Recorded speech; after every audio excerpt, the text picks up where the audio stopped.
Hey everyone, welcome to my channel. I am Diksha Arora और आज के वीडियो में हम एक न्यू चैप्टर स्टार्ट करेंगे, ट्रांसफर ऑफ प्रॉपर्टी एक्ट 1882। ये ट्रांसफर ऑफ प्रॉपर्टी एक्ट, ये एक्ट स्टार्ट करने से पहले हमें ये समझना है कि ये एक्ट कहाँ पे एप्लीकेबल होता है और कहाँ पर एप्लीकेबल नहीं होगा। विच मीन्स कि किस ट्रांसफर में ये एप्लीकेबल होगा और कौन सी प्रॉपर्टी का जब ट्रांसफर होगा तो ये एप्लीकेबल होगा। ओके, सो पहले हम समझते हैं ट्रांसफर जो होता है दो लिविंग पर्सन के बीच उनकी मर्जी से, उस ट्रांसफर में ये एक्ट एप्लीकेबल होता है। मैं दोबारा बोलूंगी, transfer taking place between two living person, दो लिविंग पर्सन के बीच में ट्रांसफर हो रहा है और उनकी मर्जी से, उनकी इच्छा से वो ट्रांसफर हो रहा है। एक पर्सन किसी और पर्सन को अपनी इच्छा से प्रॉपर्टी ट्रांसफर कर रहा है, उस केस में ये एक्ट एप्लीकेबल होता है, राइट। और हम इसे बोलते हैं inter vivos transfer that is taken place between two living person. Okay, अब कौन से ट्रांसफर जो है जो इस एक्ट के अंदर कवर नहीं होते। First is transfer by operation of law, which means ऐसे ट्रांसफर जो कोर्ट के द्वारा किए जाते हैं उसमें ये एक्ट एप्लीकेबल नहीं होता। Second is transfer by will, ऐसे ट्रांसफर जो विल के थ्रू ट्रांसफर होते हैं उसमें भी ये एक्ट एप्लीकेबल नहीं होता। हमने ट्रांसफर का मतलब देख लिया, तीन तरह के ट्रांसफर होते हैं और तीन में से सिर्फ एक ही ट्रांसफर में ये एक्ट एप्लीकेबल होता है। Next property. अब प्रॉपर्टी यहाँ पे जो मेनली ये एक्ट है वो कवर करता है इमूवेबल प्रॉपर्टी को। मैंने क्या कहा मेनली, लेकिन कहीं कहीं पे इमूवेबल प्रॉपर्टी भी आ जाती है। वैसे 99% ये एक्ट इमूवेबल प्रॉपर्टी से ही डील करता है, लेकिन 1% कहीं पे मूवेबल प्रॉपर्टी भी कवर हो जाती है। क्लियर? ओके, सो हमने पढ़ा ट्रांसफर दो तरह से होता है। First is by act of parties and second is by operation of law. अभी मैंने आपको बताया ट्रांसफर जो ऑपरेशन ऑफ लॉ में होता है उसमें एक्ट कवर नहीं होता। पार्टीज से parties bye act of parties में दो आते हैं, टेस्टामेंट्री, वही transfer by will. Testamentary instrument बनाया कि मेरे मरने के बाद मेरी प्रॉपर्टी किसके पास जाएगी, उन्होंने अपनी विल बना दी, तो इस केस में ट्रांसफर ऑफ प्रॉपर्टी एप्लीकेबल नहीं होता। Interwivus transfer taking effect between two living person and governed by Transfer of Property Act। ये जो ट्रांसफर है इस ट्रांसफर पे transfer of property act applicable होता है। तो हमने अब एक बेसिक देख लिया, एक बेसिक इंट्रोडक्शन देख लिया इसका कि कहाँ पे एप्लीकेबल होता है ये एक्ट, कहाँ पे एप्लीकेबल नहीं होता। अब हम इसके कुछ डेफिनेशंस पढ़ेंगे। फर्स्ट हमारे पास आते हैं इंस्ट्रूमेंट।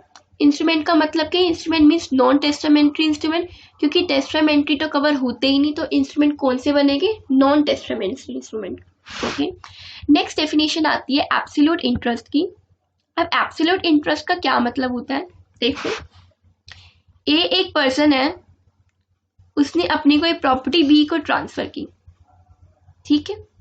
अब ए ने जब ये प्रॉपर्टी बी को ट्रांसफर की तो ऐसे बोलते कि बी को उस प्रॉपर्टी पे एब्सोल्यूट इंटरेस्ट मिला, विच मीन्स कि वो जो चाहे उस प्रॉपर्टी पे कर सकता है, उसको उस प्रॉपर्टी की ऑनरशिप मिल गई और उस ऑनरशिप मिलने की वजह से बहुत सारे राइट्स मिले।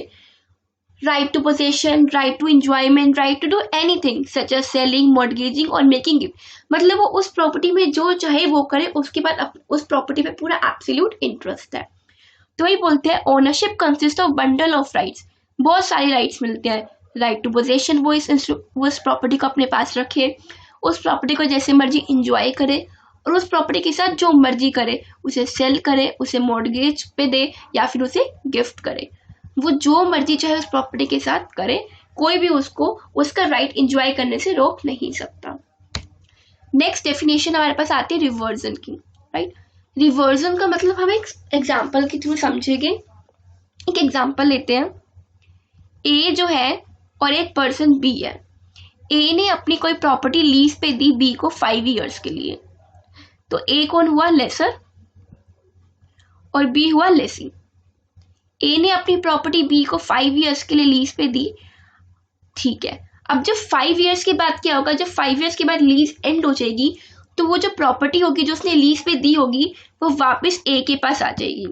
किसके पास? लेसर के पास। क्या होगा? ए ने प्रॉपर्टी बी को दी लीज पे 5 इयर्स के लिए। अब जब वो लीज खत्म हो जाएगी तो वो प्रॉपर्टी वापस ए के पास आ जाएगी, लेसर के बाद, डेट इज ओरिजिनल ओनर के पास। तो इसको वो जब प्रॉपर्टी 5 years के बाद वापस आएगी हम उसे बोलेंगे रिवर्जन। ठीक है, इसको क्या बोलेंगे? Reversion. Reversion is a residue of original interest which is left after the grantor has granted the lessee a small estate. मतलब कि उसने 5 years तक यूज कर ली, 5 years की लीज थी, अब 5 साल के बाद वो प्रॉपर्टी वापस अपने ओरिजिनल ओनर के पास आ जाएगी, और वो जब 5 साल के बाद प्रॉपर्टी वापस आएगी हम उसे बोलेंगे रिवर्जन, कि वो वापस अपने ओरिजिनल ओनर के पास प्रॉपर्टी आ गई। नेक्स्ट वर्ड आता है हमारे पास रिमाइंडर। ओके, रिमाइंडर को भी हम पहले एक एग्जाम्पल लेते हैं। इसमें एक एग्जाम्पल लेंगे, ए है, ए ने अपनी प्रॉपर्टी बी को दी फॉर लाइफ, और उसने बोला बी के मरने के बाद वो प्रॉपर्टी सी को चली जाएगी।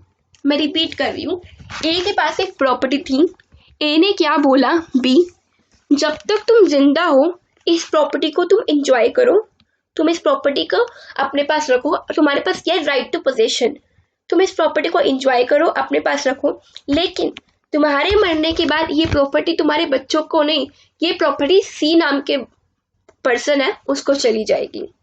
उसने क्या बोला, एक बार रिपीट करूंगी, कि जब तक तुम जिंदा हो तुम इस प्रॉपर्टी को एंजॉय करो, लेकिन तुम्हारे मरने के बाद ये प्रॉपर्टी सी को चली जाएगी। और ये जब बी के मरने के बाद सी को प्रॉपर्टी जाएगी हम इसे बोलेंगे remainder. Here C's interest is remainder, इसे बोल रहे ना कि सी का इंटरेस्ट क्या है, रिमाइंडर, की मतलब बी के मरने के बाद उसे प्रॉपर्टी मिल जाएगी। अब एक बात बताओ, अब कुछ भी लाइफ में सबसे सर्टेन क्या है, डेथ, कि मतलब एक ना एक दिन तो बी की डेथ होनी ही होनी है, और एक दिन प्रॉपर्टी बी के पास जानी ही जानी है, तो इस चीज को हम बोलेंगे रिमाइंडर। डेफिनेशन एक बार रीड करते हैं, when the owner of the property grants a limited interest in favour of a person, मतलब बी के पास लिमिटेड इंटरेस्ट है कि वो प्रॉपर्टी को एंजॉय कर सकता है, सिर्फ उसकी पोजीशन रख सकता है, and gives the remaining to others, और बाकी राइट किसके पास है, रिमाइंडर के पास, इज कॉल्ड रिमाइंडर, सॉरी बाकी राइट किसके पास है, सी के पास। एक लिमिटेड इंटरेस्ट देता है एक पर्सन को, यहाँ पे किसको दिया, बी को, और बाकी जो राइट दिया वो सी को दिया, और इसको हम कहेंगे रिमाइंडर। नेक्स्ट दो डेफिनेशन हमारे पास आती है, सबसे पहले वेस्टेड इंटरेस्ट और contingent interest. Vested interest, vested interest मतलब it belongs to you, vested मतलब इट बिलोंग्स टू, मतलब आपके पास अभी वो इंटरेस्ट है, वो इंटरेस्ट अभी आपके पास वेस्टेड है। कंटीजेंट इंटरेस्ट क्या होता है, कि अभी आपके पास वो इंटरेस्ट नहीं है, लेकिन वो इंटरेस्ट आपको मिल जाएगा अगर आप कोई एक कंडीशन, एक इवेंट कंडीशन सेटिस्फाई कर दो, मतलब कि कोई भी कंडीशन है वो आपको सेटिस्फाई करनी है तो वो आपको इंटरेस्ट मिल जाएगा। इसमें बोले when the right to enjoyment, की प्रॉपर्टी एंजॉय, जो आप प्रॉपर्टी को enjoyment depends upon happening of an event, एक इवेंट के हैपनिंग पे डिपेंड करेगा कि वो इवेंट कब होगा, उसके बाद आपको वो इंटरेस्ट मिलेगा, लेकिन वो इवेंट जो है वो अनसर्टेन है, मतलब वो इवेंट हो भी सकता है नहीं भी हो सकता, कोई सर्टिनिटी नहीं है, इसे हम बोलते हैं कंटीजेंट इंटरेस्ट। एक बार इसका एग्जांपल देख लेते हैं, ए ने बी को property the for life time, life के लिए, कि बी जब तक तुम जिंदा हो ये प्रॉपर्टी तुम यूज करो, तुम्हारे मरने के बाद ये प्रॉपर्टी सी के पास चली जाएगी, लेकिन वो प्रॉपर्टी तब जाएगी सी के पास जब वो डी से शादी करेगा। अब क्या ये कंडीशन, मतलब क्या ये इवेंट सर्टेन है, क्या इवेंट पक्का होगा ही होगा, ऐसा भी तो हो सकता है वो शादी ना करे, तो क्या है ये इवेंट पे डिपेंड है उसका, ये इवेंट पे डिपेंड है कि उसको प्रॉपर्टी मिलना, और वो इवेंट हो भी सकता है नहीं भी हो सकता, इसे हम बोलते हैं contingent interest.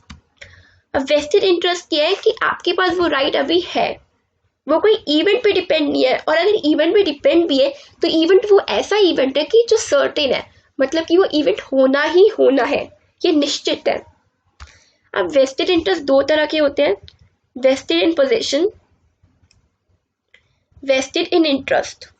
Okay, vested in position क्या होता है, when it is a right to present position of property, मतलब प्रेजेंट पोजीशन है, आपके पास राइट है कि आप अभी प्रॉपर्टी को पोजीशन में रख सकते हैं, आपके पास प्रेजेंट पोजीशन ऑफ प्रॉपर्टी का राइट है।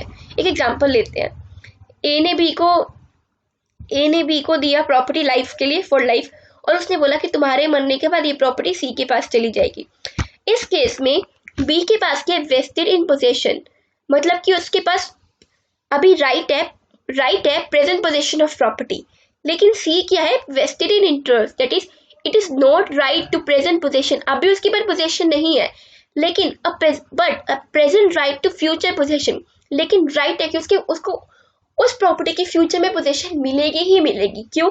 क्योंकि उसको पोजेशन कब मिलेगी? जब डी की डेथ हो जाएगी, और डेथ क्यों एक सर्टेन है कि वो तो होनी ही होनी है। तो एक ना एक दिन सी के पास उस प्रॉपर्टी की पोजीशन आनी ही आनी है, इसलिए बोलेगी कि उसके पास प्रेजेंट राइट है बट फ्यूचर पोजीशन, और बी के पास अभी का राइट है अभी की पोजीशन के लिए। ये होता है वेस्टेड इंटरेस्ट। वेस्टेड इंटरेस्ट जो होता है वो ट्रांसफरेबल भी होता है और हेरिटेबल भी होता है, विच मीन्स अगर सी की डेथ हो जाती है, बी के मरने से पहले सी की डेथ हो जाती है, तो उसके बाद वो प्रॉपर्टी उसके बच्चों को मिल जाएगी। मतलब अगर सी की डेथ हो गई पहले और सी के बाद फिर बी की डेथ हुई, तो बी की डेथ के बाद वो प्रॉपर्टी उनके बच्चों को चली जाएगी, मतलब वो हेरिटेबल है। नेक्स्ट ट्रांसफरेबल कैसे है? सी अपना ये राइट किसी और को भी ट्रांसफर कर सकता है। वो बोल सकता है कि बी के मरने के बाद ये प्रॉपर्टी मेरे को नहीं, डी नाम के पर्सन को मिलेगी, तो ठीक है, वो ट्रांसफर भी कर सकता है अपने राइट को, और वो हेरिटेबल भी है।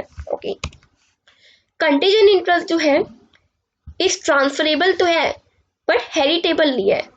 इसमें हमें एग्जांपल लिया था ना कि अगर सी मैरी करता है डी से तभी उसको प्रॉपर्टी मिलेगी, तो अगर सी पहले ही मर जाता है, बी के मरने से सी पहले ही मर जाता है, तो इस केस में प्रॉपर्टी जो है वो सी के बच्चों को नहीं मिलेगी। ठीक, clear?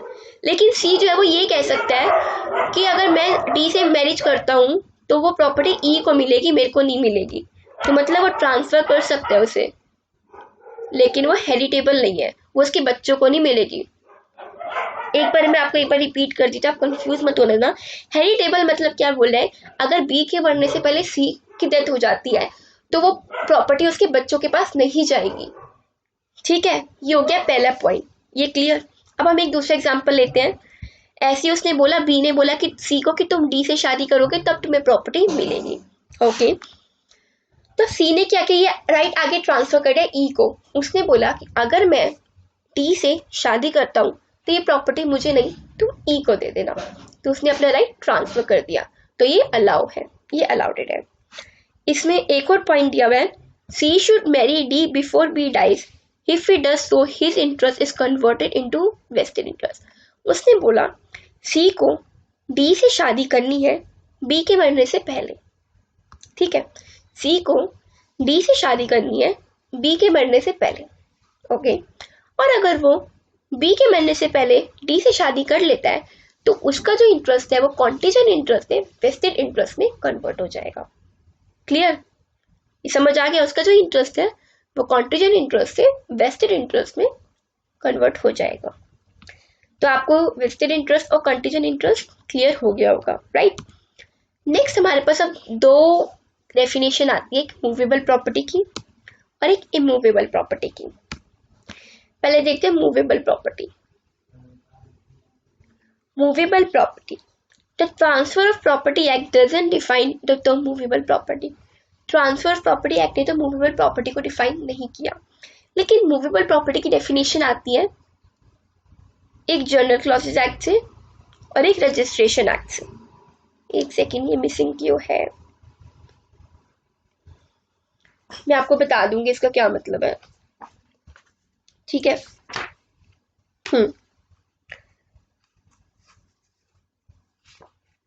Okay, movable property.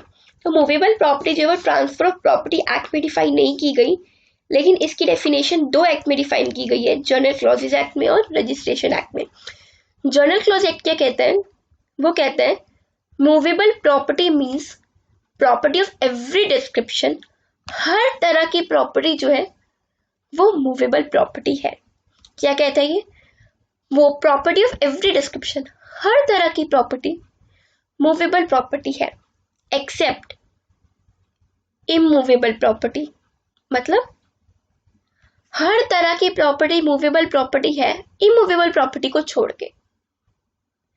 Immovable property के अलावा हर तरह की प्रॉपर्टी मूवेबल प्रॉपर्टी है। क्लियर? रजिस्ट्रेशन एक्ट क्या कहता है? रजिस्ट्रेशन एक्ट कहता है movable property means every property. मैं आपको एक बार, आप इसको इग्नोर करो, ये जो लिखा है मैं आपको पढ़ के सुनाती हूँ। Movable property includes property of every description, हर तरह की प्रॉपर्टी मूवेबल प्रॉपर्टी है, एक्सक्लूडिंग इमूवेबल प्रॉपर्टी। ये तो सेम हो गया जनरल क्लॉजेस एक्ट के तरह कि हर तरह की प्रॉपर्टी मूवेबल प्रॉपर्टी है excluding immovable property, but including standing timber, growing crops और एंड ग्रास। दोबारा पढ़ेंगे। रजिस्ट्रेशन एक्ट ने क्या कहा, हर तरह की प्रॉपर्टी इमूवेबल प्रॉपर्टी है, मूवेबल प्रॉपर्टी है इमूवेबल प्रॉपर्टी को छोड़ के, लेकिन क्या इंक्लूड करता है उसमें, स्टैंडिंग टिम्बर, ग्रोइंग क्रॉप्स और ग्रोइंग ग्रास। ये तीनों जो है वो मूवेबल प्रॉपर्टी में आता है। दोबारा बोलोगे, स्टैंडिंग टिम्बर, ग्रोइंग क्रॉप्स और ग्रोइंग ग्रास। अब ग्रोइंग क्रॉप्स क्यों आते हैं, वो जमीन में उगते हैं, लेकिन उसको उगाया कि क्यों जाता है, उसको वहां से अलग करने के लिए, जमीन से सीवर करने के लिए, मतलब जमीन से अलग करने के लिए, बेसिकली उसे उगने के बाद तो उसे जमीन से काटना ही है ना, उसे अलग करना ही है, तो वो मूवेबल प्रॉपर्टी में ही इंक्लूड होते हैं। तो standing timber, growing crops and grass. ठीक है, अब नेक्स्ट डेफिनेशन आती है इमूवेबल प्रॉपर्टी की। इमूवेबल प्रॉपर्टी को भी 3 एक्ट ने डिफाइन किया, ट्रांसफर प्रॉपर्टी एक्ट ने, जनरल क्लॉजेस एक्ट ने और इंडियन रजिस्ट्रेशन एक्ट ने। अब हम तीनों एक्ट के में देखते हैं क्या क्या डिफाइन किया। ट्रांसफर ऑफ प्रॉपर्टी एक्ट ने डिफाइन किया इमूवेबल प्रॉपर्टी को नेगेटिव सेंस में। उसने क्या बोला है, immovable property does not include standing timber, growing crops और ग्रास। उसने क्या बोला, इमूवेबल प्रॉपर्टी में क्या नहीं आता, स्टैंडिंग टिम्बर नहीं आता, ग्रोइंग क्रॉप्स नहीं आता और ग्रास नहीं आती। और ये बेसिकली नहीं आती, आपको पता है क्योंकि अभी हमने पढ़ा कि ये तीनों मूवेबल प्रॉपर्टी में आता है, तो ये तीनों मूवेबल प्रॉपर्टी में आते तो इमूवेबल में तो कैसे आएंगे। तो उसने नेगेटिव सेंस में डिफाइन किया इमूवेबल प्रॉपर्टी को बस। नेक्स्ट डेफिनेशन हमें आती है जनरल क्लॉजेस एक्ट ने। वो क्या कहते हैं, वो कहते हैं immovable property shall include land, ठीक है, benefit arising out of land, वहां से जो हमें बेनिफिट आ रहा है उस लैंड से, थिंग्स अटैच्ड टू अर्थ और permanently fasten to anything attached to earth. इसमें एक वर्ड आ रहा है अटैच्ड टू अर्थ। अब हम सबसे पहले अटैच्ड टू अर्थ का मतलब समझते हैं, फिर हम इस डेफिनेशन पे दोबारा आएंगे। ठीक है, अटैच्ड टू अर्थ मीन्स, ये क्या कहते हैं, अटैच्ड टू अर्थ का क्या मतलब है, रूटेड इन द अर्थ, जो अर्थ के अंदर रूटेड है, जैसे कि ट्रीज और श्रब्स जिनकी रूट्स अर्थ के अंदर से आ रही है, rooted in the earth, trees और श्रब्स एग्जाम्पल।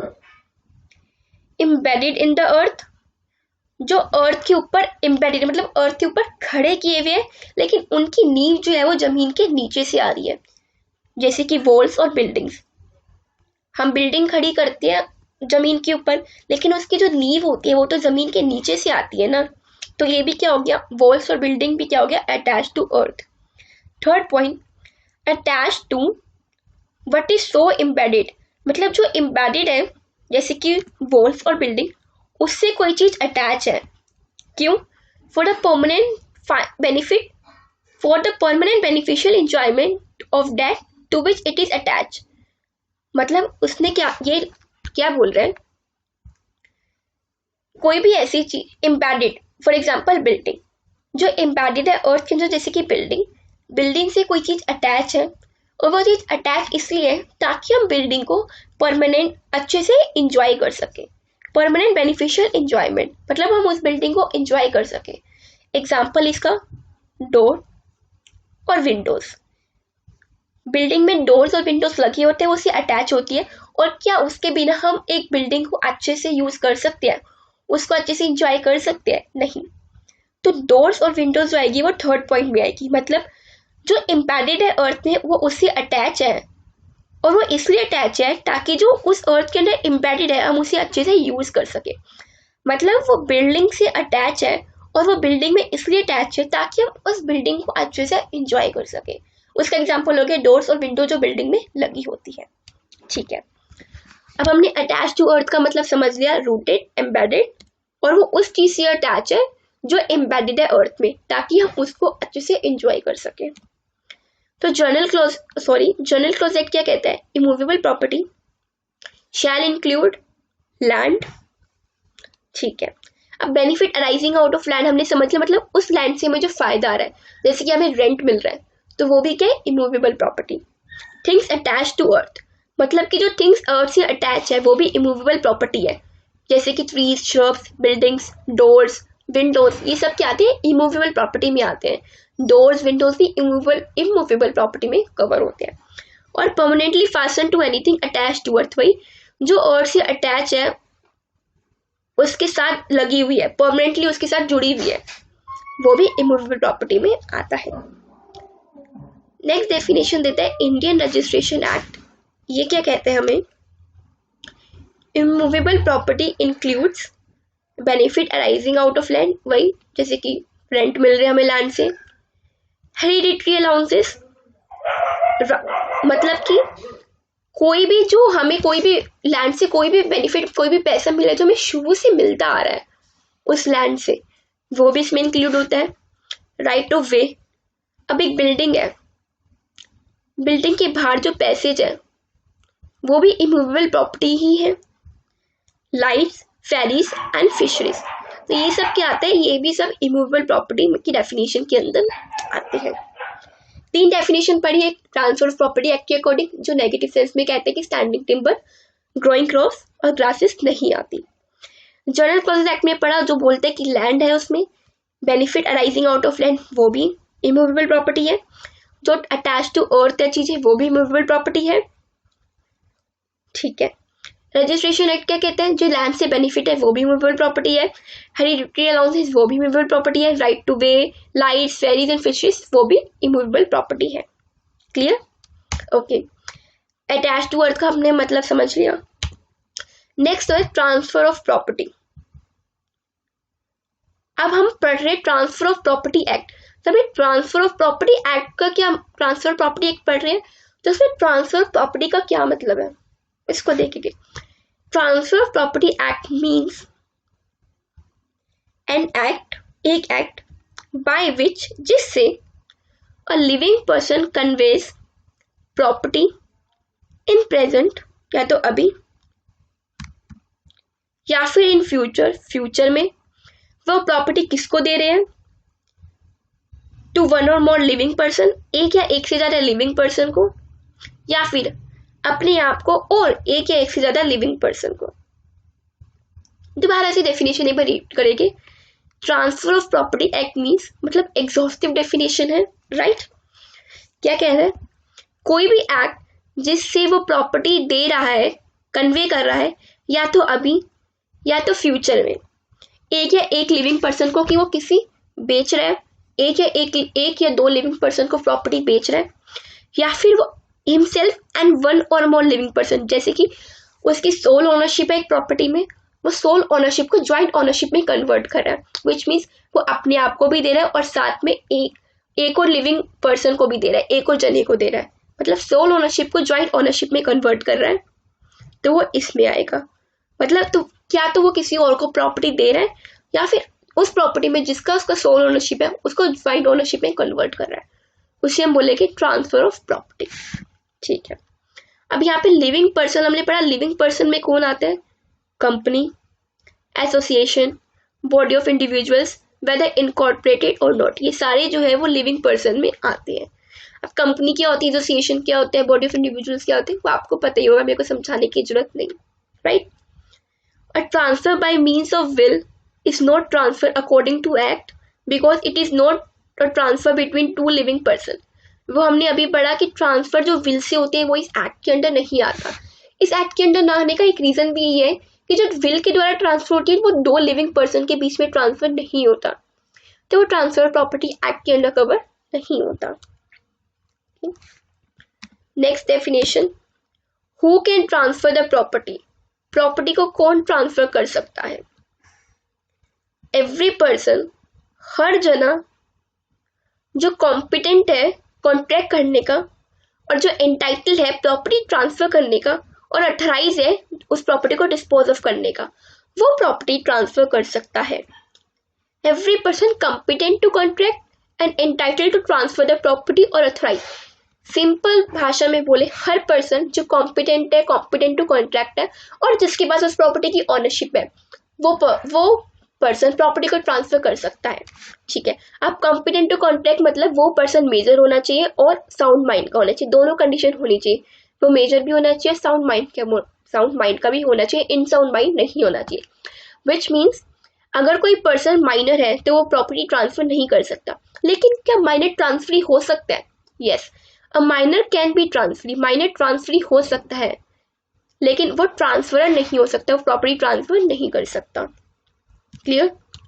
ओके, सो ये जो चैप्टर है, व्हाट इज दिस, क्या हो रहा है ये जो चैप्टर है हम यहीं तक पढ़ेंगे। इसका जो नेक्स्ट टॉपिक है वो हम नेक्स्ट क्लास में कवर करेंगे, ठीक है। एक बार हमने क्या क्या पढ़ा, एक बार मैं आपको रिवाइज करवा देती हूँ। हमने पढ़ा पहले इसकी एप्लीकेबिलिटी, नॉन एप्लीकेबिलिटी, कहाँ पे एप्लीकेबल होता है, inter vivos transfer, transfer taking place between two living person, ठीक है। ऑपरेशन बाय लॉ के ट्रांसफर बाय विल, वो दोनों कवर नहीं होते, ओके। इंस्ट्रूमेंट का क्या मतलब हुआ, non testamentary instrument. Absolute interest क्या हुआ, जब किसी भी पर्सन को प्रॉपर्टी मिलती है तो उसके पास ओनरशिप आती है, ओनरशिप आने के बाद उसके साथ बहुत सारे राइट्स आते हैं कि वो उस प्रॉपर्टी के साथ चाहे जो मर्जी कर सकते हैं, कोई उसे रोक नहीं सकता। रिवर्जन पढ़ा, लीज खत्म होने के बाद जब वो प्रॉपर्टी वापस उसके ओरिजिनल ओनर के पास जाएगी तो हम उसे बोलेंगे रिवर्जन। रिमाइंडर भी देखा कि ए ने प्रॉपर्टी बी को दी, ये बी को दी कि तुम जब तक जिंदा हो तुम इस प्रॉपर्टी को एंजॉय कर लो, तुम्हारे मरने के बाद ये प्रॉपर्टी सी को चली जाएगी, और जब वो प्रॉपर्टी सी को जाएगी उसे हम क्या बोलेंगे, रिमाइंडर। वेस्टेड इंटरेस्ट पड़ा, दो तरह के होते हैं, पोजीशन मतलब आपके पास प्रेजेंट राइट है उस प्रॉपर्टी के पोजीशन का, और इन्वेस्टेड इन इंटरेस्ट कि आपके पास प्रेजेंट राइट है लेकिन present position, present right to future position. Contingent interest पड़ा कि आपको उस प्रॉपर्टी पे जो इंटरेस्ट है वो डिपेंड है एक इवेंट के होने पे, और वो इवेंट अनसर्टेन है, वो इवेंट हो भी सकता है और नहीं भी हो सकता। मूवेबल प्रॉपर्टी की डेफिनेशन पढ़ी जिसमें हर तरह की प्रॉपर्टी आती है इमूवेबल प्रॉपर्टी को छोड़ के, और उसमें इंक्लूड होता है standing timber, growing crops and grass. Immovable property की भी डेफिनेशन देखी, 3 में डिफाइंड है, ट्रांसफर प्रॉपर्टी एक्ट ने नेगेटिव सेंस में डिफाइन करी, जनरल क्लॉजेस एक्ट ने डिफाइन करी, और इंडियन रजिस्ट्रेशन एक्ट ने डिफाइन करी। अटैच टू अर्थ का भी मतलब किया, rooted in the earth, embedded in the अर्थ, और जो अर्थ के अंदर एम्बेडेड है उससे अटैच है ताकि जो एम्बेडेड है हम उसको अच्छे से इंजॉय कर सके।